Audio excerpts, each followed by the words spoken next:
ഇന്നലെ ഉണ്ടായ വിഷയങ്ങളൊക്കെ നിങ്ങൾക്ക് അറിയാം. ഈ വിഷയങ്ങൾ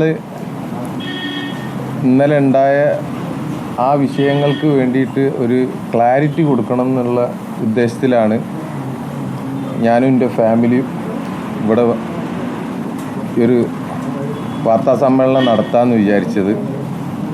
സത്യത്തിൽ ഇങ്ങനെ ഒരു വാർത്താ സമ്മേളനം നടത്താൻ ഒരാഗ്രഹവും ഇല്ലേനും. നമ്മൾ ഒരു തരത്തിലും മാനസികമായിട്ട് ഇങ്ങനൊരു വാർത്താ സമ്മേളനം ഞാൻ സ്വപ്നത്തിൽ പോലും വിചാരിച്ചതല്ല. പക്ഷെ അവിചാരിതമായിട്ട് ഇങ്ങനെയൊക്കെ ഉണ്ടായത് ജനങ്ങളെ മുന്നിൽ ഒരു ക്ലാരിറ്റി ആവശ്യമാണെന്നുള്ളത് കൊണ്ടാണ് ഈ വാർത്താ സമ്മേളനം വിളിച്ചത്. നമ്മൾ ഈ വിഷയത്തിൽ ഒരു മുതലെടുപ്പും നടത്തിയിട്ടില്ല. ഈ വിഷയത്തിൽ ആത്മാർത്ഥമായിട്ട് നമ്മളെ ഒരു ജോലിക്കാരന് വേണ്ടിയിട്ട് നിന്ന് ആ നിപ്പ് അവസാനം വരെ നിന്ന് അവൻ്റെ വീട്ടിലെത്തിച്ച് ഇതേ ചെയ്തിട്ടുള്ളൂ. ഇതിലൊരു ഹൈപ്പ് അല്ലെങ്കിൽ ഒരു PR വർക്ക് അങ്ങനത്തെ ഒരു കാര്യം നമ്മളാരും ചെയ്തിട്ടില്ല. ആരെ വൈകാരികമായിട്ട് ഈ വിഷയത്തെ പൊതുവേ ഉള്ള എൻ്റെ ക്യാരക്ടർ ഇങ്ങനെയാണ്. അത് അവർക്കൊരു വൈകാരികമായിട്ട് തോന്നിയിട്ടുണ്ടെങ്കിൽ ഞാനിങ്ങനെയാണ് മനസ്സ്.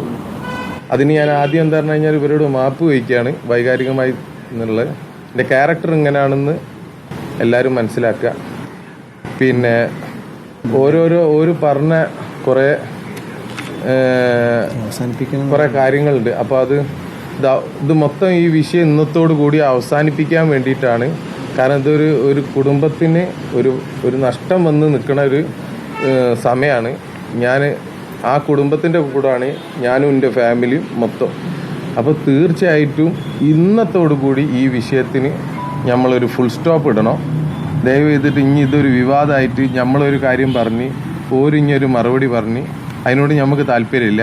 നമ്മളെ ഫൈനൽ കാര്യങ്ങൾ ഇവിടെ വെച്ചിട്ട് ഇന്ന് പറഞ്ഞിട്ട് എന്താക്കുകയാണ്, ഇതിന് ജനങ്ങൾക്കൊരു ക്ലാരിറ്റി കൊടുക്കുകയാണ്. കുറച്ചൊരു ഉത്തരവാദിത്തപരമായിട്ടാണ് എല്ലാവരും പെരുമാറേണ്ടത്, അവരായാലും നമ്മളായാലും. കാരണം എന്ന് പറഞ്ഞു കഴിഞ്ഞാൽ ഇന്ത്യ കണ്ട ചരിത്രമാണ് ഈ ദൗത്യം ഇതുപോലെ ലോകത്ത് ചിലപ്പോൾ നടന്നിട്ടുണ്ടാവില്ല. അങ്ങനത്തെ ഒരു ദൗത്യം എന്താ പറഞ്ഞാൽ അങ്ങോട്ടും ഇങ്ങോട്ടും ചളിവാരി എറിഞ്ഞിട്ട് എന്താവരുത്, ഇതിൻ്റെ ഒരു മഹത്വം നഷ്ടപ്പെടരുത്. കാരണം ഇതിൻ്റെ കൂടെ മൊത്തം എൻ്റയർ ഇന്ത്യ തന്നെ നിന്നതായിട്ട് എനിക്ക് തോന്നിയത്. ആ ഇത്രയും ചരിത്രപരമായ ഒരു ദൗത്യത്തിനെ എന്താ പറഞ്ഞു കഴിഞ്ഞാൽ അത് കഴിഞ്ഞ് അവൻ്റെ ചിത അടങ്ങുന്നതിന് മുമ്പേ തന്നെ നമ്മൾ അങ്ങോട്ടും ഇങ്ങോട്ടും ഒരു പ്രശ്നം ഉണ്ടാവരുത്. ദയവ് ചെയ്തിട്ട് ഇതോട് കൂടിയിട്ട് നമുക്ക് തീരണം. പിന്നെ ഓരോ കാര്യങ്ങളും നമ്മൾ സംസാരിക്കും.